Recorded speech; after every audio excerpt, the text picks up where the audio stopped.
में शेयर हो गया है सर। चलिए अब होने दीजिए, लोग कर दिए तो कोई बात नहीं है।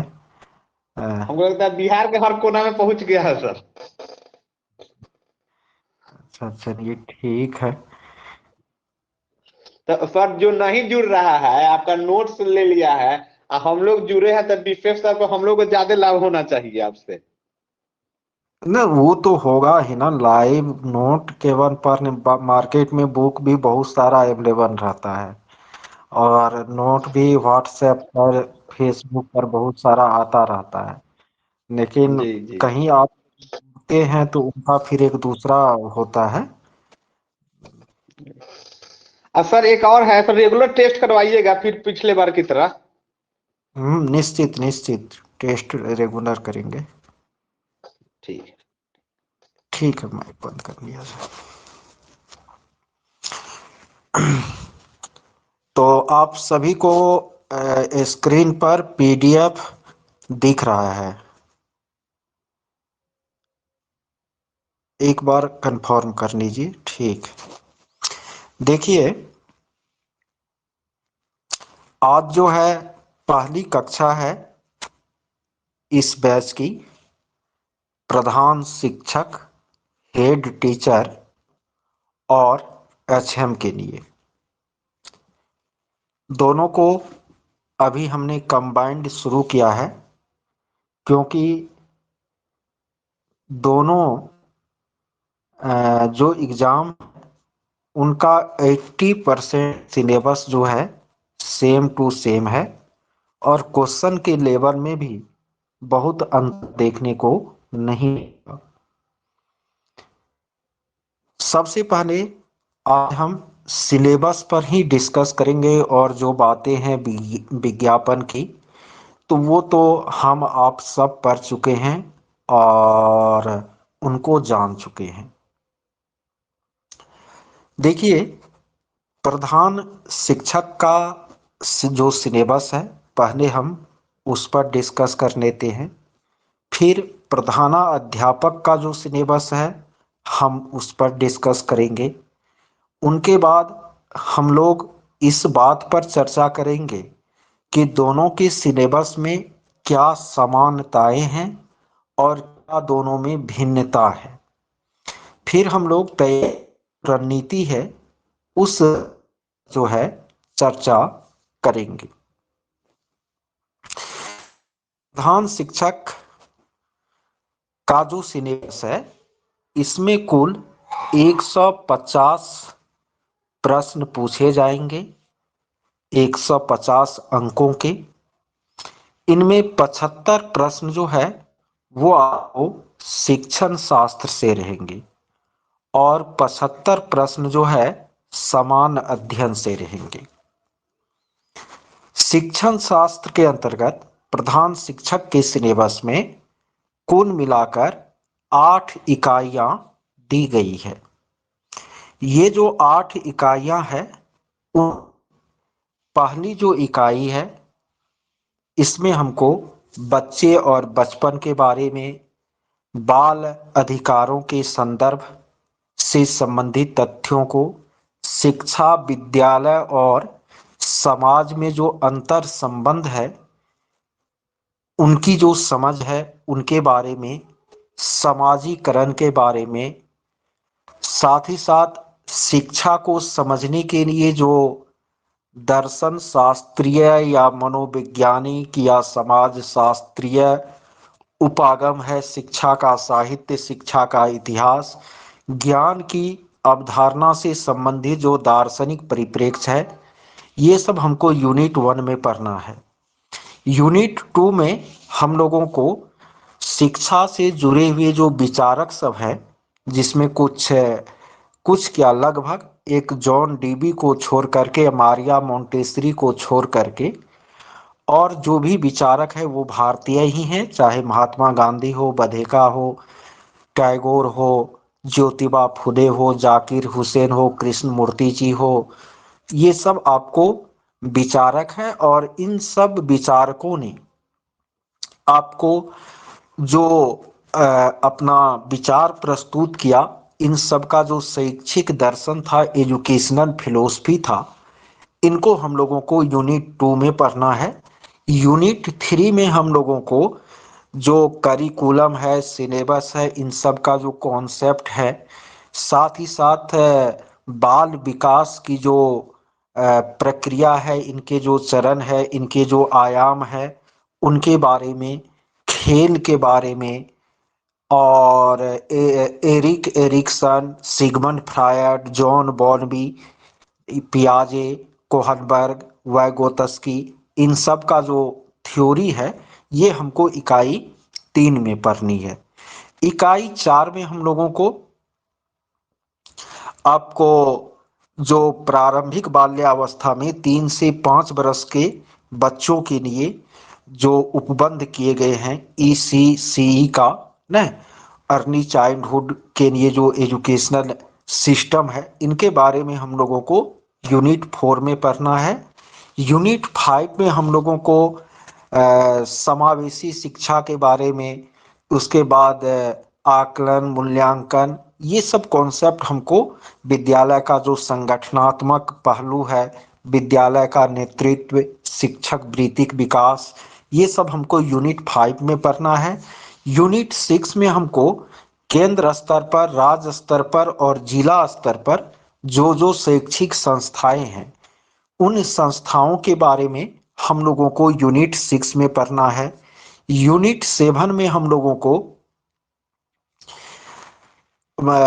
समावेशन और अपवर्जन, इनके बारे में पढ़ना है। साथ ही साथ समावेशी शिक्षा, उसके बाद शिक्षक की जो एक अस्मिता है, पहचान है, इन सब के बारे में यूनिट 7 में।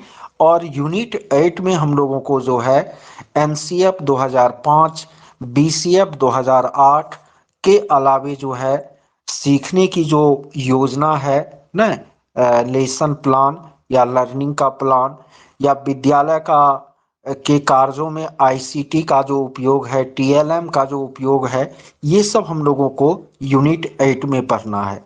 तो ये कुल मिलाकर 8 इकाइयां हैं प्रधान शिक्षक के लिए, और उनमें ये सारे आपको टॉपिक दिए गए हैं। ये जो आपको 8 इकाइयां हैं, चूंकि 2022 में भी प्रधान शिक्षक का जो है एग्जाम होते होते, यानी एग्जाम एडमिट कार्ड आ गया था, उनके बाद जो है कैंसिल हुआ था, तो उस समय मैंने सारे टॉपिक का सब्जेक्टिव और ऑब्जेक्टिव नोट बनाया हुआ है, यूनिट 1 से लेकर के यूनिट 8 तक, वो मैं आप लोगों को अवेलेबल करा दूंगा। साथ ही साथ हर एक टॉपिक पर मैं विस्तार पूर्वक जो है चर्चा भी करूंगा। ये तो हो गया आपको 75 अंक। प्रधान शिक्षक के सिलेबस का जो दूसरा खंड है, इसमें हम लोगों को जो है समान अध्ययन के अंतर्गत क्या सब पढ़नी है, समान विज्ञान पढ़नी है, ठीक है, जनरल साइंस। अब जनरल साइंस के क्वेश्चन किस लेवल के होंगे, तो आप TRE 1, TRE 2 या आपको हेडमास्टर का जो एग्जाम हुआ है BPSC का, उनके समान विज्ञान के प्रश्नों के स्तर को देख लीजिए, उसी लेवल के क्वेश्चन इसमें रहेंगे। आपको कम से कम 6 से 10th क्लास तक का जो साइंस है, फिजिक्स, केमिस्ट्री, बायोलॉजी है, उनका स्टडी आपको करना होगा, उनकी एक समझ आपको बनानी पड़ेगी। यहाँ आपको विस्तार में लिखा भी हुआ है कि समान विज्ञान के अंतर्गत दैनिक अनुभव और प्रेक्षण से संबंधित विषयों पर आपको प्रश्न पूछे जाएंगे। यानी कि इसमें आपको यह अपेक्षा की जाएगी कि एक शिक्षित व्यक्ति को जितना समान विज्ञान जानना चाहिए, ऐसा नहीं है कि समान विज्ञान का आपको स्पेशलिस्ट स्पेशल क्वेश्चन पूछा जाएगा। एक जनरल नॉलेज जो होना चाहिए समान विज्ञान का, वो क्वेश्चन आपको समान विज्ञान खंड के अंतर्गत रहेंगे। साथ ही साथ करंट अफेयर्स जो है नेशनल और इंटरनेशनल दोनों ही लेवल के रहेंगे। भारत का जो राष्ट्रीय आंदोलन है, राष्ट्रीय आंदोलन जब भी कहा जाता है तो इसका मतलब होता है 1885 से 1947 तक की घटना। लेकिन आप इसको थोड़ा और पीछे ले जाकर के पढ़ लीजिएगा तो बेहतर रहेगा। यानी 1800 के बाद और 1947 तक, ये 150 वर्ष का जो हमारा भारत का इतिहास है, और उसमें भी इसमें स्पष्ट लिखा हुआ है कि उसमें बिहार का क्या योगदान रहा, बिहार का क्या कंट्रीब्यूशन रहा।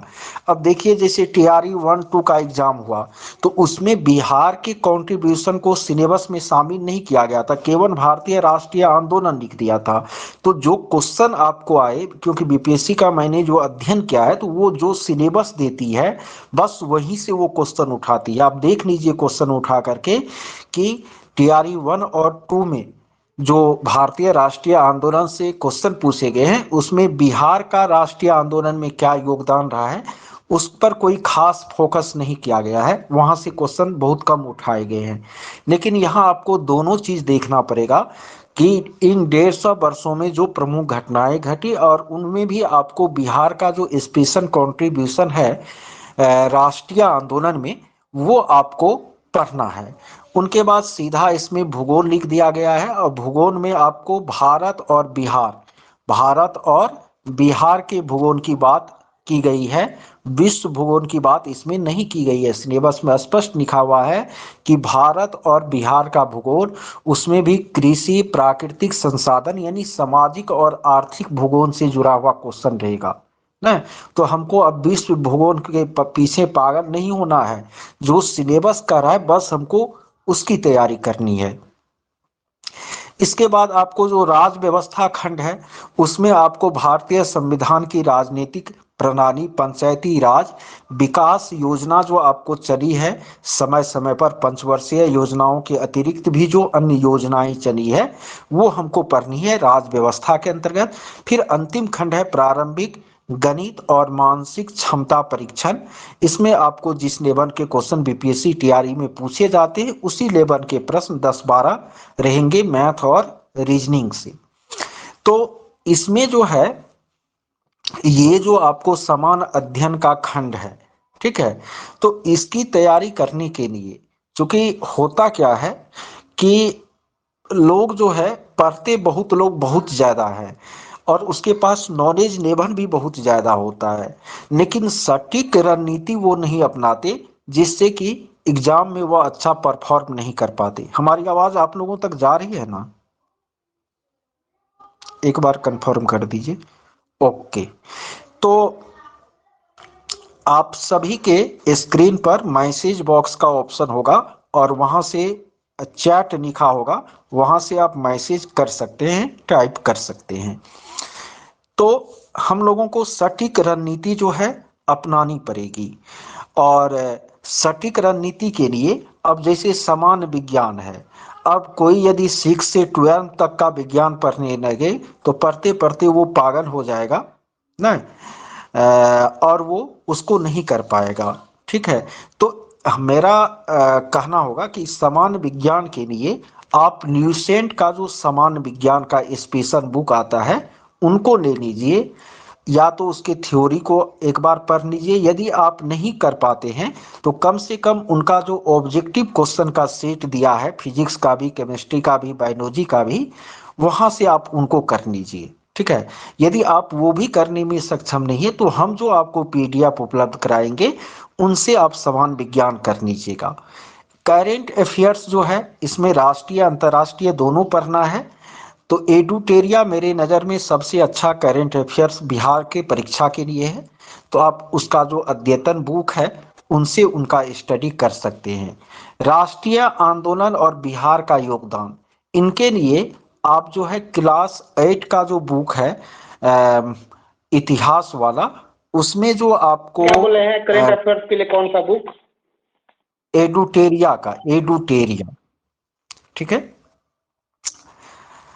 अब आपको राष्ट्रीय आंदोलन के लिए क्लास 8 का जो बुक है वो, और 10th में भी जो भारत में राष्ट्रवाद चैप्टर दिया हुआ है, इतिहास की दुनिया भाग 2 में अध्याय 4 होगा उनको, ठीक है।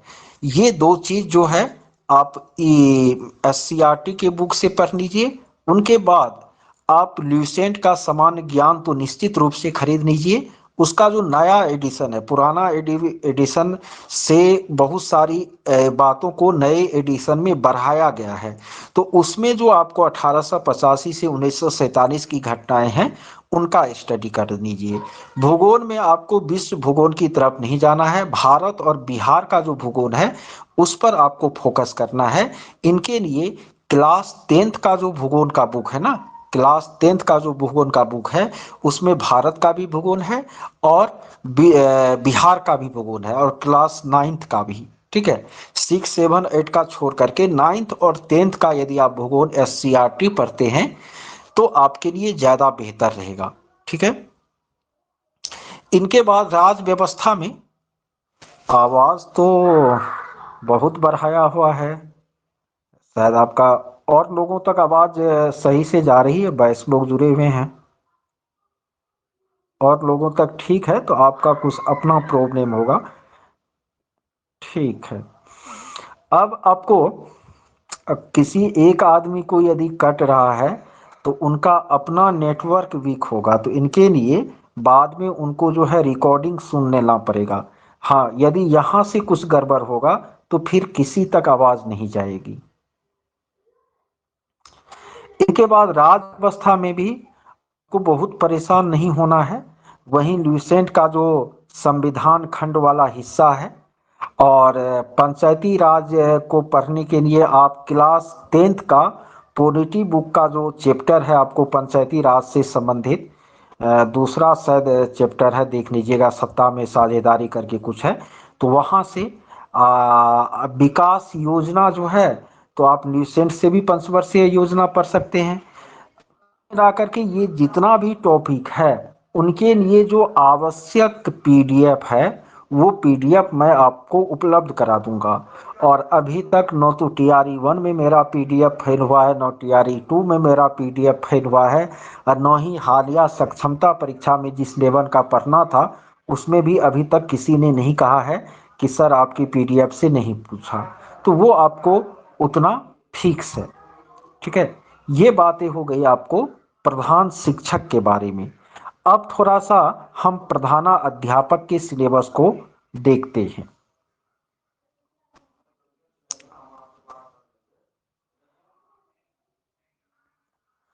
देखिए स्क्रीन पर आपको पाठ्यक्रम B.Ed लिखा हुआ है।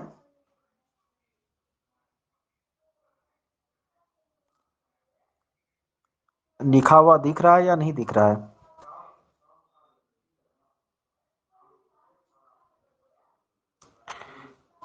बताइए।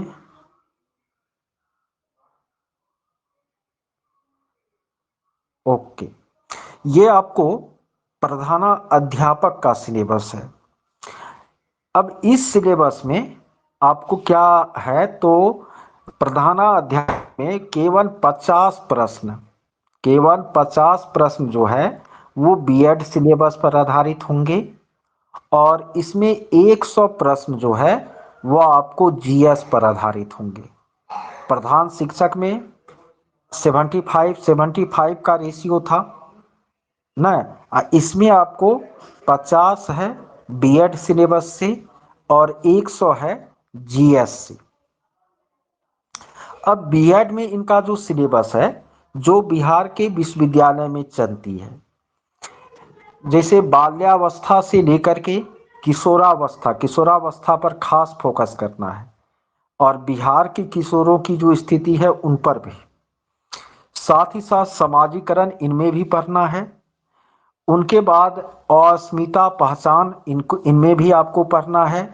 इसमें आपको शिक्षा आयोग कोठारी कमीशन 64-66 वाला, इनको थोड़ा विस्तार से पढ़ना है। इसमें भी आपको एजुकेशन का जो फिलॉसफी है ना, शिक्षा का दर्शन, जिसके अंतर्गत आदर्शवाद, प्रकृतिवाद, प्रयोजनवाद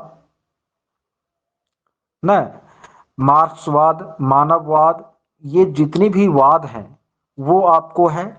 इसके बाद इनमें आपको समानता और असमानता के बारे में, शिक्षा का जो अधिकार अधिनियम है न 2009 उनके बारे में, अधिगम के बारे में, उनके बाद शिक्षक के बारे में और भाषा संबंधी जो चोम्स्की, स्किनर, पियाजे और वैगोत्स्की का विचार है उनके बारे में, यानी भारत का जो भाषाई परिदृश्य या भाषा का जो शिक्षण शास्त्र है उससे संबंधित। फिर आपको अकादमिक अनुशासन और समता, समानता, शिक्षा से जुड़े हुए अलग अलग जो संदर्भ है, ये कुल 12 यूनिट इसमें है। इसमें देखिए शब्द आपको प्रधान शिक्षक में अलग मिल जाएंगे और प्रधानाध्यापक में अलग मिल जाएंगे ना। शब्द आपको लगेगा कि ये तो अलग अलग है, लेकिन आपको जितनी बातें प्रधान शिक्षक में है वो सारी बातें इस सिलेबस में भी अंतर्निहित है और इस सिलेबस में थोड़ा सा कुछ ज्यादा दिया हुआ है। तो जो नोट्स आपको हम प्रधान शिक्षक वाला लिखा हुआ नोट रहेगा प्रधान शिक्षक पर में, उनको पढ़ने के बाद आपका जो ये प्रधानाध्यापक का शिक्षण शास्त्र है उनका 70% भाग कवर हो जाएगा। वो सारी बात इसमें भी है। हाँ, 30% इसमें कुछ अतिरिक्त है, तो वो 30% का मैं आप लोगों को 10 दिन के अंदर जो है नोट बना दे दूंगा। वो 30% जो अलग है, ठीक है, प्रधानाध्यापक में।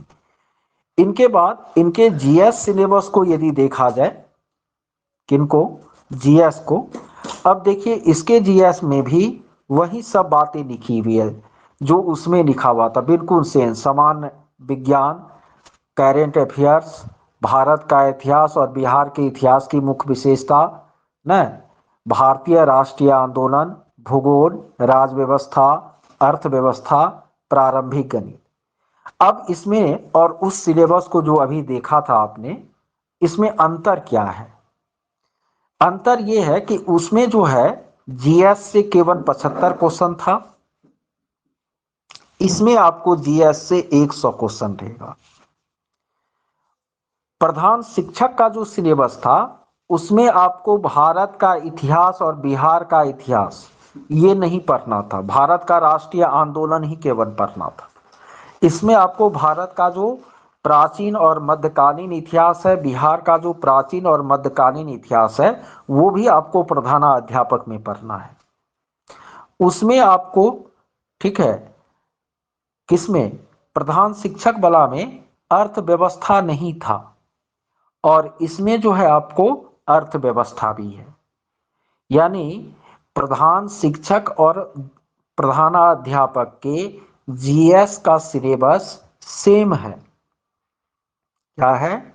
सेम है। केवल जो प्रधानाध्यापक वाले हैं उनको विशेष रूप से अलग से कौन कौन सा टॉपिक पढ़ना है, अर्थव्यवस्था पढ़नी है। प्रधान शिक्षक वाले को अर्थव्यवस्था नहीं पढ़नी है और प्रधानाध्यापक वालों को भारत का प्राचीन और मध्यकालीन इतिहास भी पढ़ना है। प्रधान शिक्षक वाले को वो चीज नहीं पढ़ना है। और जितनी चीजें प्रधान शिक्षक वाले को पढ़नी है उतनी ही चीजें प्रधानाध्यापक वाले को पढ़नी है। अब यहां एक चीज मैं और क्लियर कर दूं कि हेड मास्टर का अभी तक 2 बार एग्जाम हुआ है।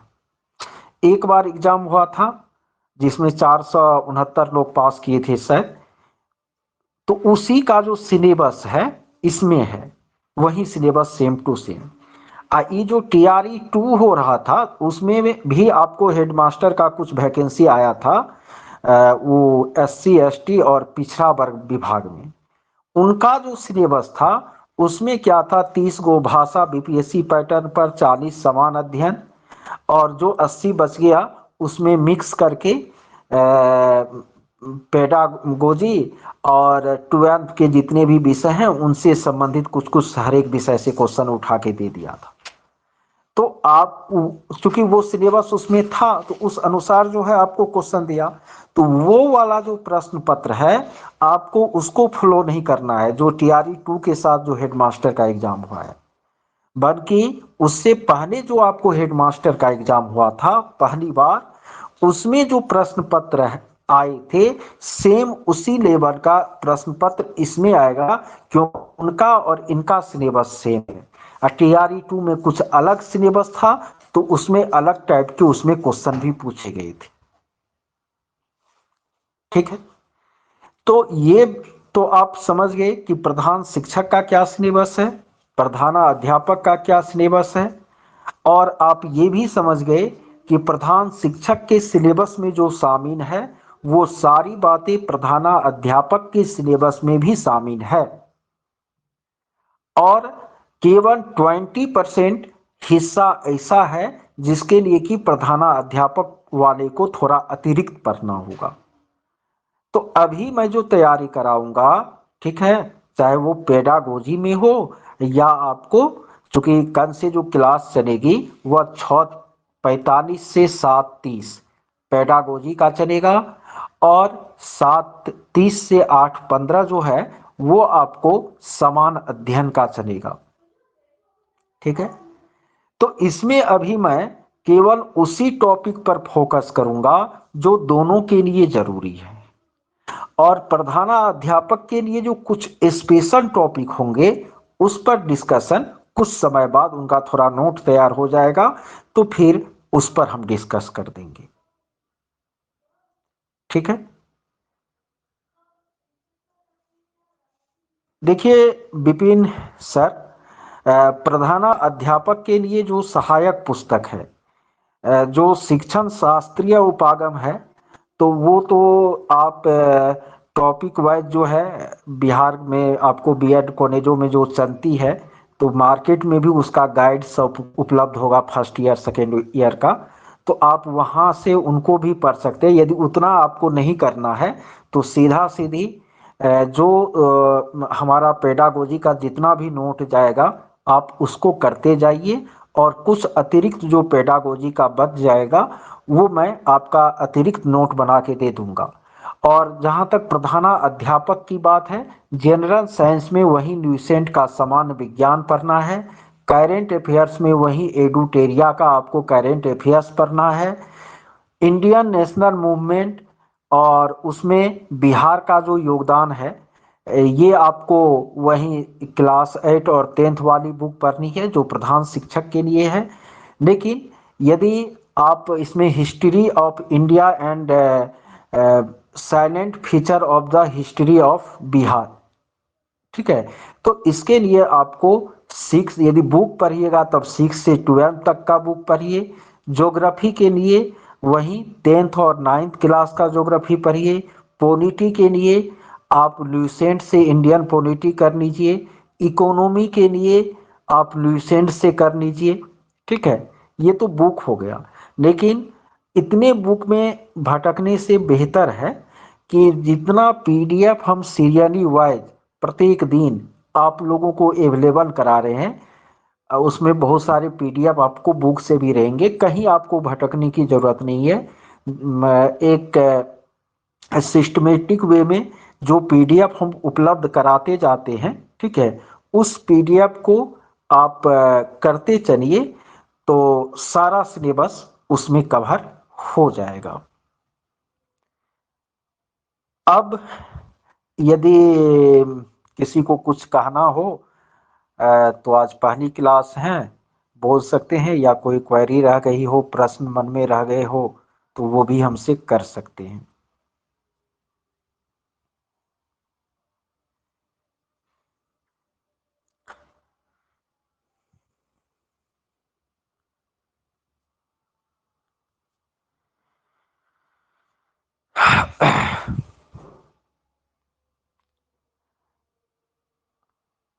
थोड़ा सा जो है हम लोगों को मेहनत जो है करना पड़ेगा।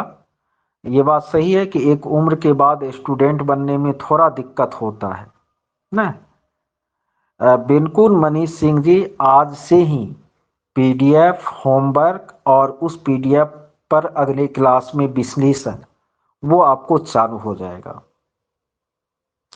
नहीं, कट ऑफ ब्रजेश जी इसमें बहुत हाई नहीं जाएगा, इसलिए नहीं जाएगा क्योंकि आपको इसमें कोई बाहरी अभ्यर्थी तो आएंगे नहीं। हेड टीचर में तो बिल्कुल बिहार के सरकारी विद्यालयों में पढ़ाने वाले जो 8 साल से टीचर है, ऐसे टीचरों की संख्या और फॉर्म भरने वालों की संख्या मैक्सिमम 1.5 लाख होगी। ठीक है, 2 लाख 2.5 लाख होगी तो सब फॉर्म भी नहीं भरेंगे, जब सक्षमता नहीं भर पाते हैं तो वो काहे भरेंगे।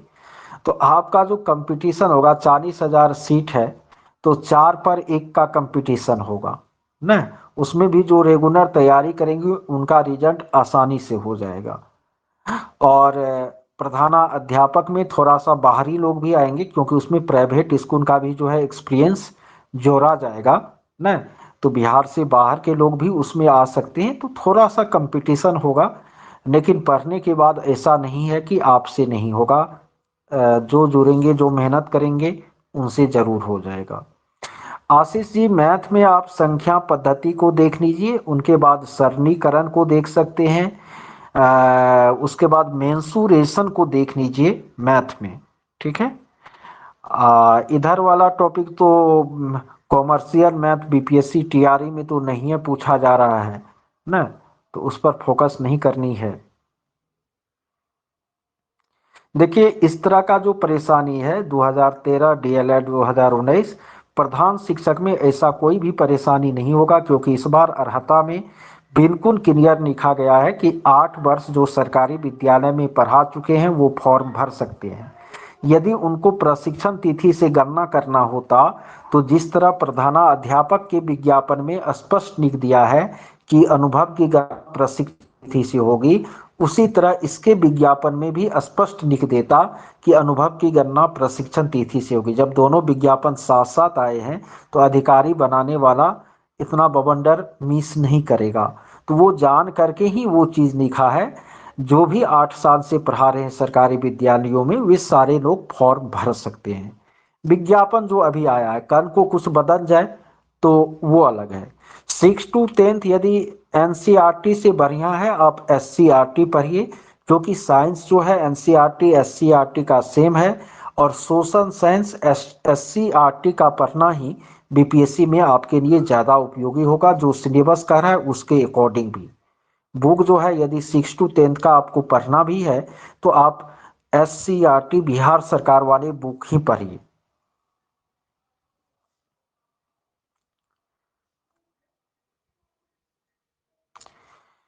तो आज जो है प्रारंभिक कक्षा थी। हम लोगों ने 40-45 मिनट एक साथ बिताया और आज केवल इस पर डिस्कशन हुआ, और पीडीएफ सीरियली फिर उन जो डिस्कशन है वो कल से हम लोग आरंभ कर देंगे। ठीक है। शुभ रात्रि आप सबों को।